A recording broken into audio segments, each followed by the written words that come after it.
Welcome to Real Estate Coaching Radio, starring award-winning real estate coaches and #1 international best-selling authors, Tim and Julie Harris. Real Estate Coaching Radio is the nation's #1 daily radio show for realtors who demand authentic, real-time coaching. Get ready for fluff-free, unfiltered, full-strength honesty about what's truly working to get you into action, helping others, and making money now in today's real estate market. Now to our hosts, Tim and Julie Harris. So, welcome back. We're going to have a fun podcast today. I just had a coaching call with Brandon Jackson in North Carolina. You guys have heard his name on this podcast before because his coaching call happens right before the podcast, so he's always top of mind. And Brandon, by the way, I know you're listening, is going to have the best year ever by a huge country mile. He's an absolute rock star. If you guys have any leads that are going to the Charlotte area of North Carolina, you definitely want to keep that in mind. So listen, we are going to be talking to you guys about 6 things. We came up with the 6th point, Julie did, what we learned from living through what is one of the historically worst earthquakes in American history. That's what a lot of you, we live in Puerto Rico, and we moved down here in July or August, and full confession, we knew about the hurricanes, but we did not know what I'm about to tell you. We did not know that it turns out that Puerto Rico is the worst place in all of the country in terms of earthquakes. We did not know that. And, we found out about that recently, obviously from the earthquake, and then Julie did a little bit of research, and we're looking at this graph of the United States, Puerto Rico, Guam, those are all, not technically states, but they're part of the U.S. And so we were looking at this, and it's showing you guys think of earthquakes, you think of California, or, you think of things like that. Well, earthquake zones, if you look at California, it's red. Well, Puerto Rico, the whole island is purple. I don't even know what purple means. It can't be a good thing. Who knew? Worse than red. But yeah, it's worse. Yeah. Purple's worse than red. So here we are in Puerto Rico, and there's this earthquake happening, and so what we're going to do is we're going to tell you about what we learned from this experience. We're going to share with you the 5 top things that we learned that, frankly, we were that are fun things, but also some serious things. Because this relates to all of you. Most of you are going to have situations in your life where you're going to have things that are going to cause disruptions. And let me just draw a parallel. So as a lot of you guys know, Julie and I are from Ohio. And in Ohio, I could tell you stories about horrible winters, right? We could tell you stories about pipes being frozen. We could tell you stories about people being frozen in their houses and, literally dying. We can tell you stories, all of that. We can tell you about stories about blizzards.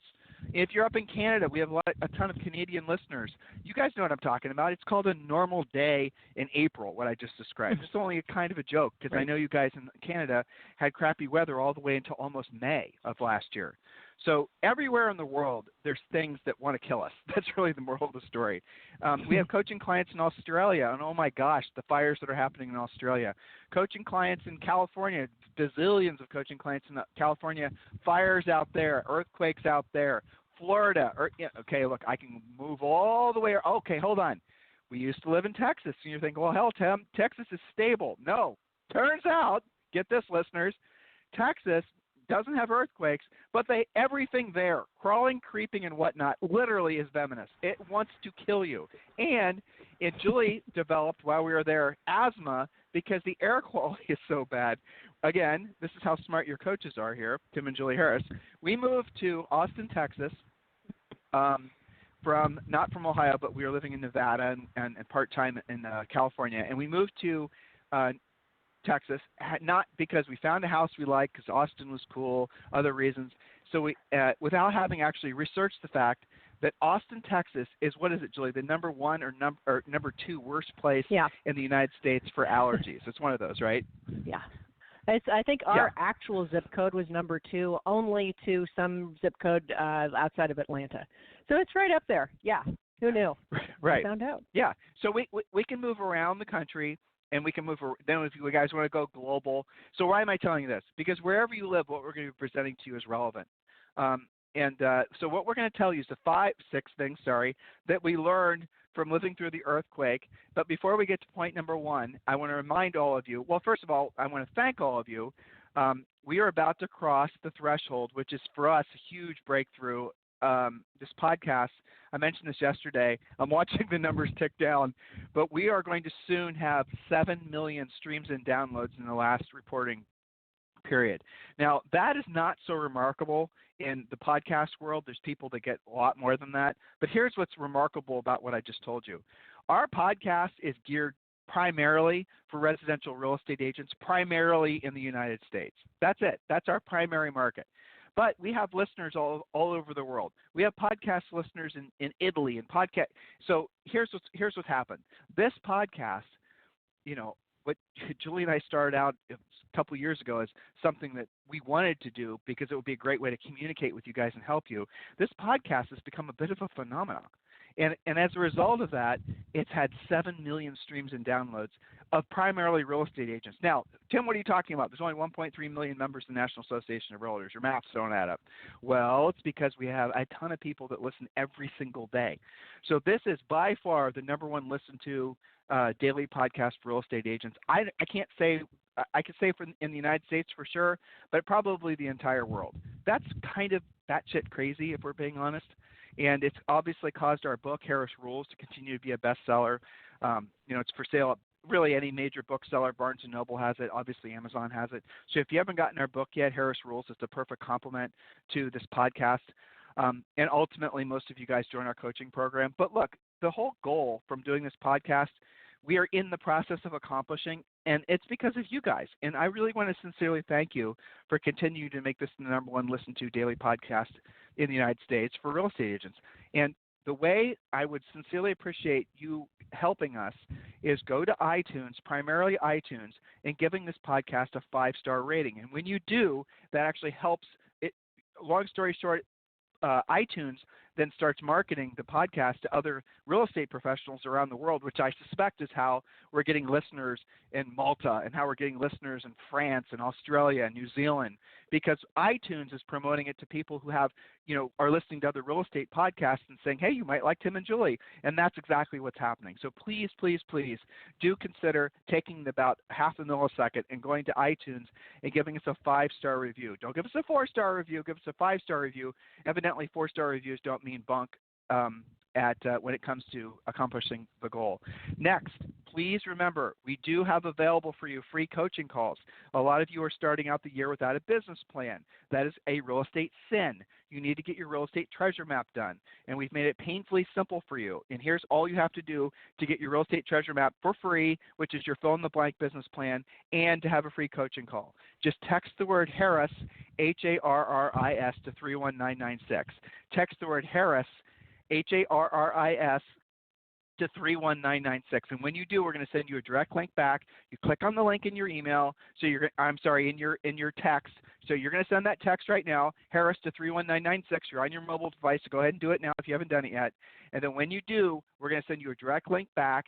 Then you just click on the link, and the link's going to take you to a secret page on our website. And we have 7 free books there that you can download. The Real Estate Treasure Map is the one I want you to finish first, because that is your fill-in-the-blank business plan. It is comprehensive. I promise you, it's not a wimpy business plan. And also, there's your 12-month lead generation plan. There's other things like that. So please go do that right now. Go ahead and text the word Harris to 31996. And then what happens is we're going to call you back, and then we're going to offer you a free coaching call. You want one, you don't want one, it's completely up to you. But we're going to offer you a free coaching call with one of our new member coaches. And on that coaching call, they're going to help you finish your real estate treasure map. They're going to let you know about our premier coaching program, and that's how we move forward with you. So you guys, take advantage of this. Text the word Harris to 31996. All right. Julia, I had fun putting these points together. And we just lived through this. So I'm gonna start out by telling you guys a story. And this actually happened to, it just happened. So it's fresh in my mind. And I think Julie and I are going to be doing a lot of laughing on this podcast, because it's a natural reaction to having been sort of scared shitless.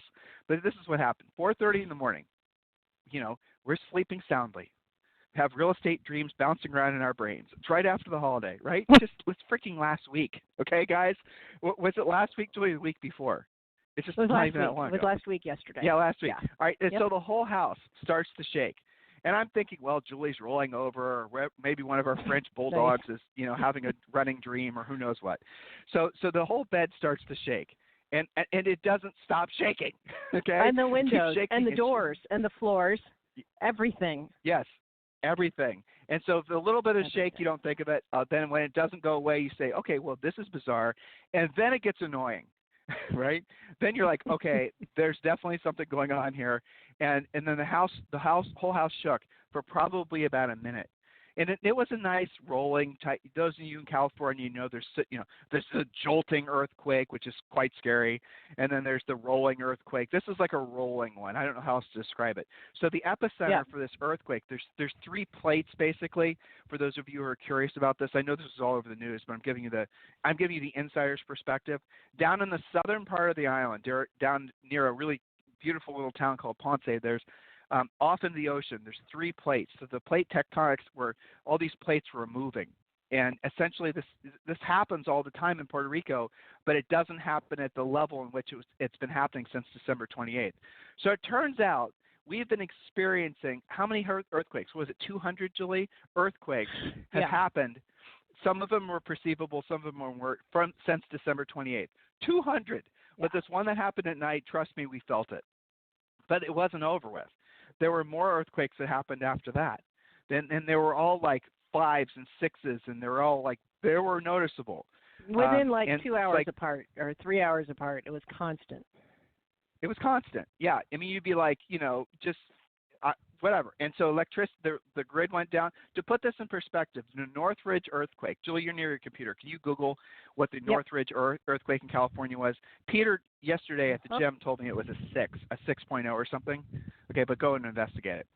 So what happened was in the southern part of the island primarily, anything that was not built to withstand that type of experience fell down, and that's what happened. And so so that's pretty sorry, close. Julie? 6.7 in 1990. 6.7. So that was pretty close. Ours was a 6.4. Okay, so a lot of you will remember, especially from California, the absolutely horrible pictures of the Northridge earthquake, where the overpasses fell on top of each other and all this stuff. So that's the level of the earthquake that hit Puerto Rico. And the southern part of the island is, and we're going to get to our points, but I'm just giving you some backstory here, some color so you guys understand. The southern part of the island is not, generally speaking, from what we've learned, I don't know this from personal experience, I'm just passing on with what I was told, it's not built to withstand earthquakes and hurricanes like the northern part of the island is. The northern part of the island in Dorado is where we live. And so the southern part of the island, that's the reports that you're seeing. So houses that were not built to the high enough standard are the same properties that fall down every time there's a hurricane. And then the pieces and parts of the house are there, and they just rebuild them, fall down again, rebuild them, fall down again. So this is the type of thing that happens. It's the same, like you guys say, well, Puerto Ricans, what the hell? Why are they at? Okay, same thing happens in the United States. People continuously rebuild houses that are in known fire zones in California. Or how about the people that build houses on the coastal areas in California that they know full well that next time there's a big hurricane, the hurricane's going to blow the house to bits. So this type of behavior is not unique to the island. It's just humanity, right? Just because there's only so much prime real estate to go around. Now, with that point, with that said, point number 1 that we wrote down is here's what we definitely learned, and we have 6 points for you. This first point I've already expressed, I think. Earthquakes are assholes. We are absolutely positive that we're correct on that point. Earthquakes are assholes. That's point number 1. All right, point number 2, Julie? Julie? Okay, let me go to my notes. All right, point number 2. All right. Always fun. Maybe we're having another earthquake. Point number 2. People have differing degrees of tolerance to both perceived and real risk. And so what do I mean by that? It means that folks, what you'll see, and we saw this happening, are people the way that people reacted to being scared about the earthquake varied dramatically.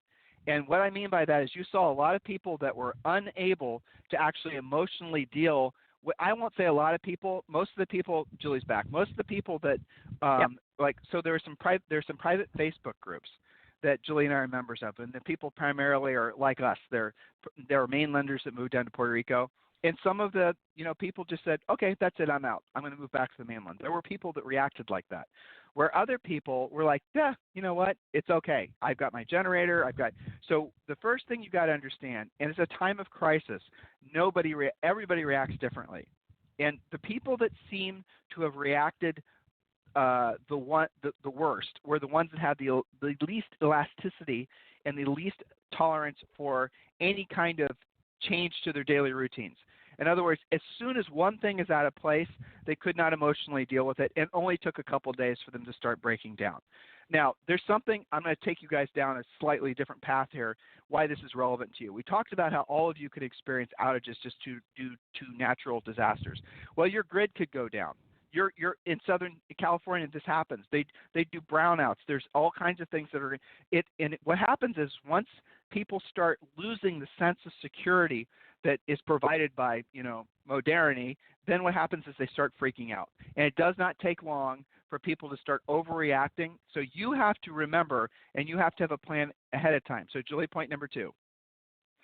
Yes, I was actually point number just checking 3. because we did have one this morning that was 5.2. Just checking. All right. So let's see. Point number 3. Yes, point number 3. Point number 3, have your plan in place for actually being off the grid. Don't count on the authorities to take care of you. They will be minding their own affairs, not yours. So have your own energy source, water, food, medicine, gas in your car, charge on your phone, battery backups, cash on hand. Plan for the worst and hope for the best. And again, whether that's earthquakes, tornadoes, fires, floods, doesn't matter. It's going to happen to you one way or the other, okay? I mean, some of you guys have lost power for no apparent reason for a couple of days. Stuff just happens. So plan for the worst and hope for the best. And I have to say, having gone through this, continuously for the past week or so here, that was something that I was thinking of. I always think, having grown up around tornadoes and floods and, blizzards and such, that you're pretty well prepared. You got your flashlights, you got your water, you're pretty good. But there are degrees of preparedness, and you definitely have to have it together. I think it's the fear of the unknown that freaks people out, and the more prepared you are, the better off you're going to be. And as I was writing this, being that this is for our real estate podcast, things came to mind like, our listing saying proper previous planning prevents pitifully poor performance. Well, you could apply that saying here too. So you have to plan ahead and hope for the best. So back to you for point number 4. Well, but drill down on what planning, what that actually means. And so what we did, make sure I'm not talking on another point. No, what we did is we ended up buying a diesel generator. A big, huge 30-kilowatt diesel generator. We have now diesel backup fuel. Now, at the electrical grid, by the way, which is the next point we're going to talk about, the news lies, the grid is back, electricity is back, everything's working again. But we were vulnerable because we just moved into this house, new house, and it did not have a generator. So we went and, since then, we bought a generator. I know some of you are going to say, well, this sounds extreme, but it's not. In Puerto Rico, and by the way, in your market too, in your community too, there might not be water towers. In California, it's very rare to see water towers because guess what? Water towers are vulnerable during earthquakes. And so the water here is pumped. Well, if the electricity goes off, it does not take long for the water to stop flowing. If you guys know anything about, health, as soon as the water stops flowing, that's when diseases start. So one of the things that we're going to do, and it's not that expensive, is we're getting a big, huge cistern, a cistern that can be backed up through rainwater, which it rains here, probably once a day. And that's going to provide us for a backup water source. And Julie's got a backup drug supply from a doctor friend of ours. We're going to have some MREs. You guys know in the military what I'm talking about. Julie, what does MRE stand for? She Googled it yesterday. Meals ready to eat. That's right. So we're going to go through all of that. Now, are we over preparing? Hell yeah, we are. Of course we are. But we don't want to be. Now we are. We don't want to be sure. vulnerable. Yeah, we don't want to be vulnerable. So and we're also there's an internet connection here that's not dependent on the grid. So if the internet goes down, or if there's another sort of anything that causes the island to have disturbances, again, this applies to you too. When we were back, a true story. When Julie and I were living in New Albany, Ohio, we were coming back from an after-holiday vacation in what was it, Mayan Riviera Mexico. down in Mexico. Yep. Yeah, so we were totally and completely off the grid. No electricity down there. We were living like in a thatch hut. This was before we had Zoe. We were living in a thatch hut overlooking the ocean. It was fantastic. There had been a photo shoot that happened in the exact thatch hut that we were in the week before for Anthropology. So, the retail store. So this was a beautiful, okay, so we then are flying back. We're in the Atlantic airport, and there are people everywhere. No, you couldn't even walk through. There's a goat path, through the whole airport because all the flights have been delayed. Because guess what? A massive snowstorm had knocked out basically all the flights and, for everything on the eastern seaboard. Julie calls her mom, and her mom says, "What the hell are you doing? Why didn't you stay in Mexico? You guys are never going to get home." Eventually we get home, and when we land back in Columbus, we go out to New Albany, Ohio. Now, New Albany, Ohio is a modern city. Everything about it, it's the best of the best. No electricity. And not only was there no electricity, there was no gas. The natural gas, it was off. The electricity was off. The water, if it wasn't off, your pipes were frozen. And it had been like that for like a week. Nobody was there. It was like ghost town. And we just arrived back because this winter storm had knocked everything out. Now, here we were in Columbus, Ohio, in New Albany, Ohio. You would never have expected anything like that to happen. How about in New York City? For those of you guys who are listening in the city, do you have a plan? What are you going to do when when there's a huge snowstorm that hits the eastern seaboard? Could happen a month from now. Could happen tomorrow, right? You guys get the point? It's up to you to basically take care of you and yourself and your family. That is your primary objective, and take these points seriously. So over-prepare. Have a backup power source. In California, we learned about go bags. If you guys don't know what that is, basically if an earthquake or fire is near, you need to have a bag for every single one of your family members. It's called a go bag. These things are real things. Now, how you make money from this idea? Here's an idea. If you live in an area of the country where this is a common occurrence or at least a common worry, why don't you lead and have a neighborhood community type situation where we talk about at this neighborhood meeting what the plan is when there's any kind of disturbance from, weather, whatever, and fires, anything happens. What's the plan? What are we going to do? How can we help people that are maybe have a lot of kids or have a lot of pets or are elderly? What is the plan for us as a community to take care of them? That is a killer way for you guys to actually position yourself as leaders. All right, so the next point number 4, and we're going to get through these 2 other points today too. Point number 4 is the news lies, then reports more lies, and then the lies about the lies. All right, so what that means specifically is we were hearing from you guys constantly, and thank you for caring about us. And your prayers and all that were definitely heartfelt, and we were off the grid. We couldn't even read anything for reasons I already stated. And as soon as we got back online, I was inundated with all these messages and texts and everyone wishing us well. It's very sweet of you. But here's what I discovered. A lot of you guys were reacting to news that was not accurate. And so what happened is the news that's being reported in the mainland about what's actually happening in Puerto Rico, not the same thing. So you've got to rely on local sources for what's actually happening. Don't go to the news because the news lies, because the news wants to report drama. The news is going to go to you guys have seen these stories before. This is not new information. It's fake news basically, but it's fake news because they know that people are going to react quicker to bad news than they are good news. No one wants to hear about a 6.4 earthquake and 200 subsequent earthquakes happening and then not to have, damage. Well, from what I understand, there was one person that was killed as a result of these earthquakes. A whole bunch of buildings were affected for sure, but one person killed. A horrible thing to be sure, but is that what from having watched CNN, is that really what your expectation was? Or didn't you expect half the island to be gone? Isn't that ridiculous? So the news lies. You're going to have to accept that and then start relying on, and one of the things that Julie and I are advocates of is being media free, and we've done podcasts on that before. Being media free gives you the advantage of essentially not having anybody sneak insidious thoughts or ways of thinking into your brain. Go to our website, Tim and Julie Harris, and then go up to the search bar, which is in the upper right-hand section, and put in the word media free, and you'll see what we're talking about. It's a great way for you to get control of your emotions to start the year. And it's, in essence, what it does is it makes it so that you don't have any absorption of any more media. No news, no nothing. You are 100% pure. You do not care about politics. You do not care about this movement or that movement. Purge yourself of all that, and then you can get back in control of thinking the thoughts are going to be the betterment of yourself and your family. Julie, point number 5. Yes, point number 5 is people are kind, generous, and helpful during crises. Our generator was installed at midnight during a rainstorm, and they all were like, it's my pleasure. They were not jerks about it at all.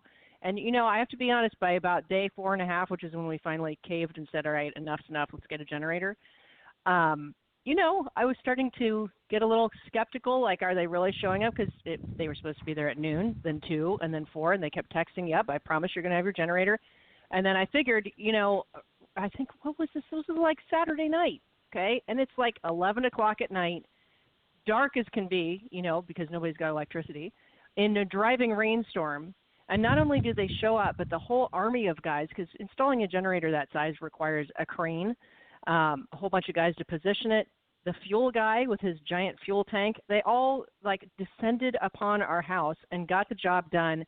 And we're like, yep, we're on to our next thing. It was awesome. So people are very kind and generous and helpful. I have to say, dealing with the school during this, because that's a whole other level of concern, is what's happening with your kids should something like this happen unexpectedly.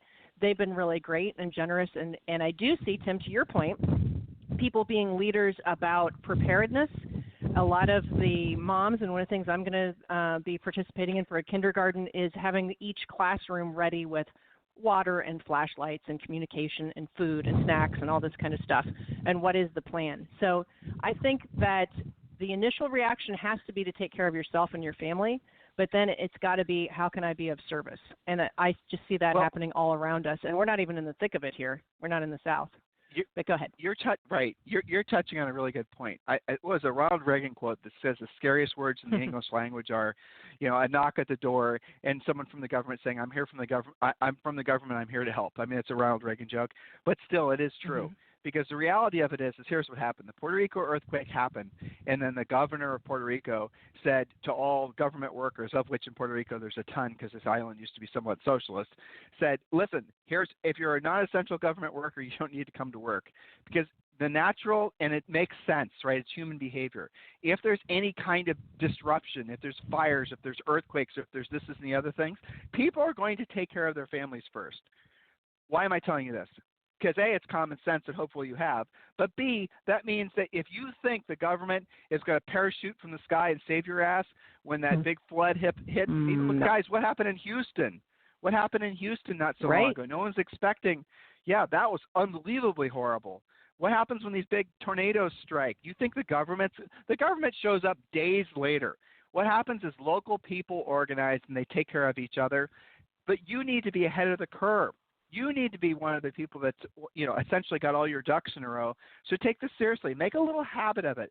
What do they call it, Julie? There was a little trend that happened after September 11th called preppers. That's not a bad idea. Oh, right. Be a little bit of a prepper yourself.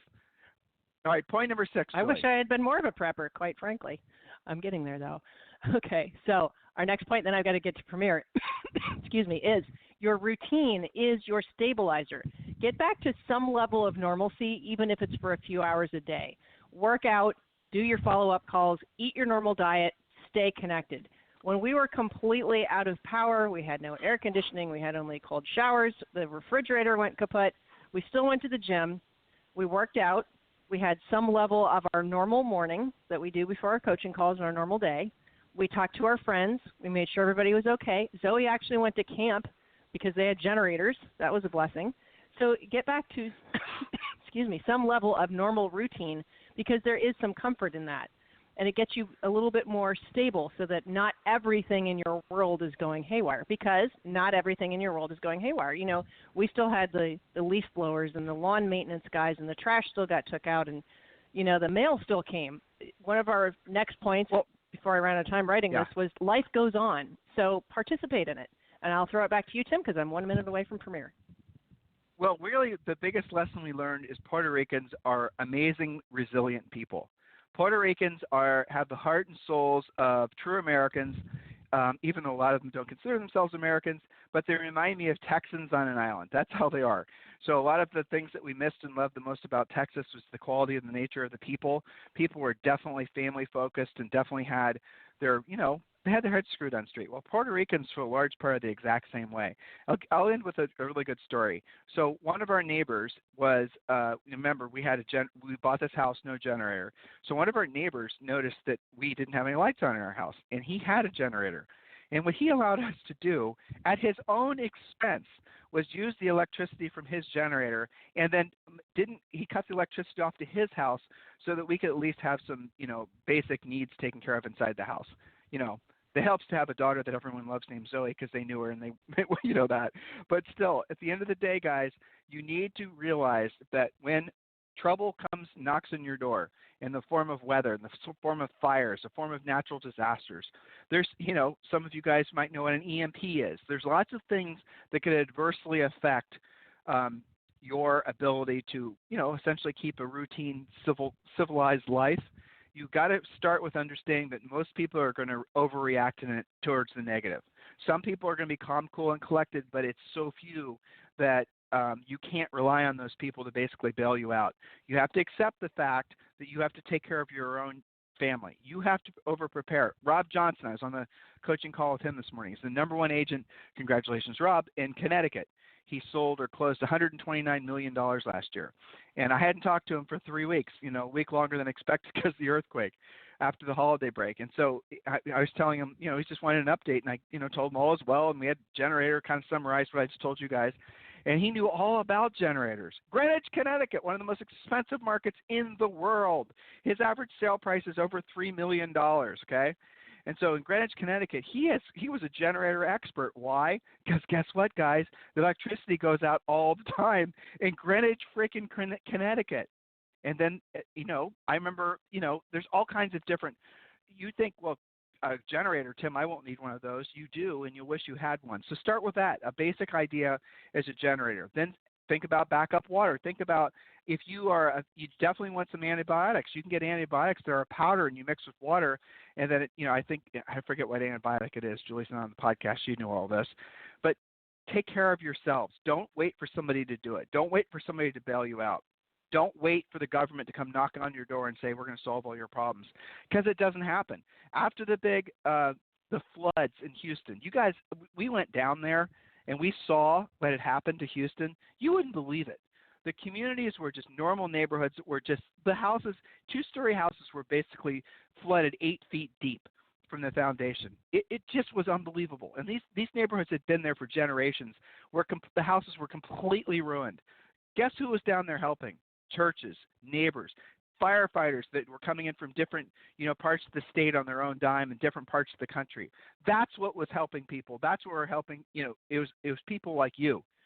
So in a time of, a natural disaster or a man-made disaster, you got to put yourself in a position now to be a leader. And then what happens is that when the disaster strikes, because it will in some form or fashion, you are at least able to take care of you and yours. And that's what really matters. And then after you've got your own, personal, family, whatnot squared away, then you can start helping your neighbors. And then what happens is after everything goes back to normal, people will remember the character you had to help them. People are going to remember the fact that you not only, obviously had your generator and you were taking care of you and yours, but you were also out there trying to help other people as well. That's really what makes a huge long-term difference.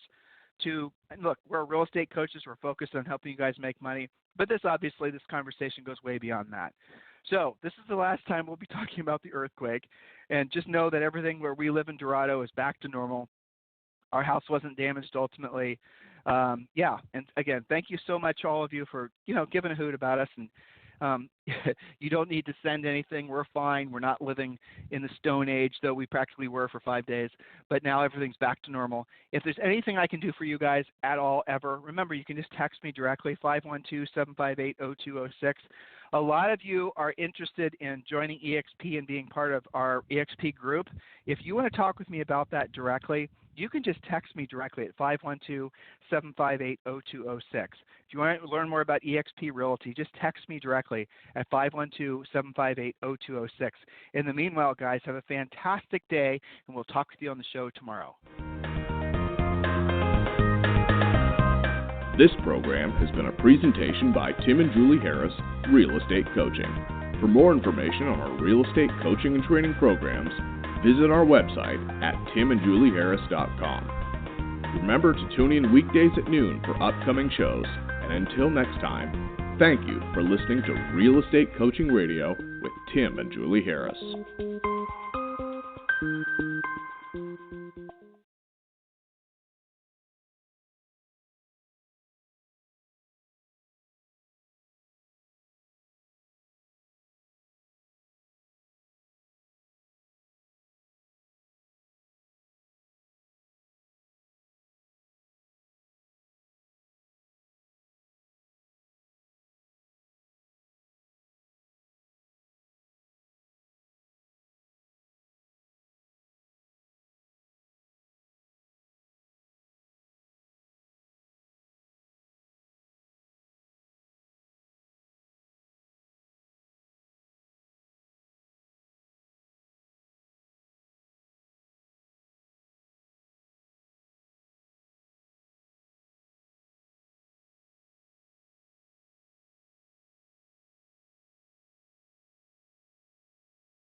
This podcast is a part of the C-Suite Radio Network. For more top business podcasts, visit c-suiteradio.com.